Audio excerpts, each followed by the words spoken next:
Hello fellow Star Wars fans, my name is Starrapter and welcome to my spoiler-free review for Thrawn, Treason. This is the third novel written by Timothy Zahn in a new canon for Star Wars. So this book takes place during the fourth and final season of Star Wars Rebels. If you remember, there's a moment when Thrawn is called back to Coruscant because his TIE Defender project is in a little bit of trouble because we have Director Krennic, who is pushing for the Stardust project for the Death Star. So we have Grand Moff Tarkin, we have Director Orson Krennic, we have Grand Admiral Thrawn, and this new Grand Admiral Savitt. They all are in this conference figuring out what is going on wrong with Orson Krennic's Stardust project. It is behind. It is being delayed because there is this infestation problem with these Grolix, which are basically massive Minox. So Thrawn is basically given this challenge where if he's able to help with this problem, that they will put some more funds toward the Defender program. Another storyline that we follow in Thrawn Treason has to do with the character of Eli Vanto. He is back. He wasn't at all in Thrawn Alliances, but now he is back. He is with the Chiss Ascendency after being sent there by Thrawn. He is working alongside Admiral Arlani, and well, they are trying to track down this danger to the Chiss Ascendency that is posing not only a threat to them, but a threat to the Empire. So getting into the things that I enjoyed about Thrawn Treason, which there is many, let's get into the character himself, Thrawn. So Thrawn is at the height of his power, I would like to say, in this novel. He does things that are incredible, and the amount of influence that he has on his crew of the Chimera is pretty awesome. Just seeing how far this character has come, now he is cemented in his power and his rank as Grand Admiral. We'll see how other Imperials react around him. We also have Eli Vanto, who is got kind of this different kind of a switch going on. So in the first Thrawn novel, we see that Thrawn is trying to assimilate into Imperial culture. He is the only alien, so he's having a very hard time.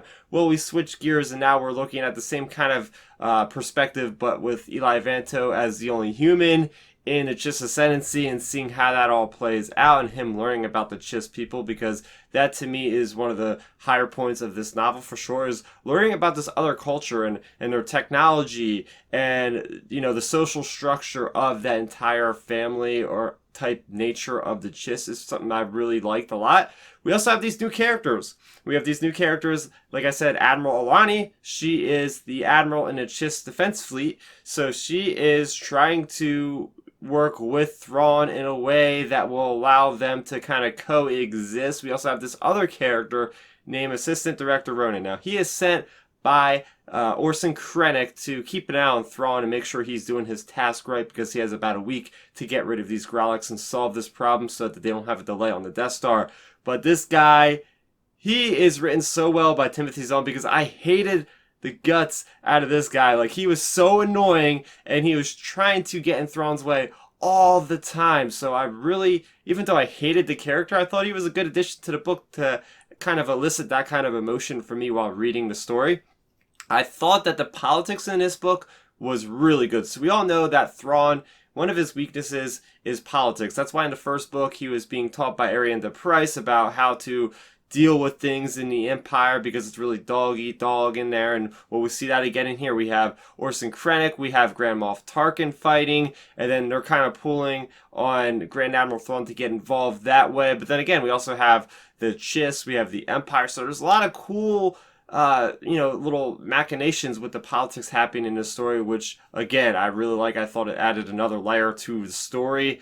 I thought that there was such great connections to Rogue One, the Death Star, Catalyst. Like, I feel like there's this great storyline now in the Star Wars novels that starts with Catalyst and goes through all these other various books and material in the canon that really fleshes out what it's like to be keeping the Death Star so secretive and keeping all these prying eyes away. And we add another layer again to that with this book.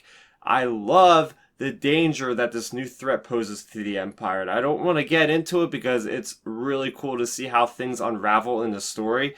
But to me, this threat is maybe going to be what we could see possibly in the future of Star Wars, and this book kind of sets that up, so that makes me extremely excited to see where it goes from there. I will say the pacing in this book is all around very good. Like I said, we get basically two different perspectives at any given moment, and the way that Zahn is able to write with this kind of energy and this excitement and these cliffhangers and these big revelations throughout the book that just keep me enticed. I finished this book in 3 days, which for me it's pretty quick. I couldn't put this book down, so yeah, that to me just helped me get through this as quick as possible. I do think that this book really makes me care about the bad guys. Remember, we're still following the Imperials in the story. Now, the Imperials are the bad guys, but somehow Timothy Zahn has written this character of Thrawn so well, has written his crew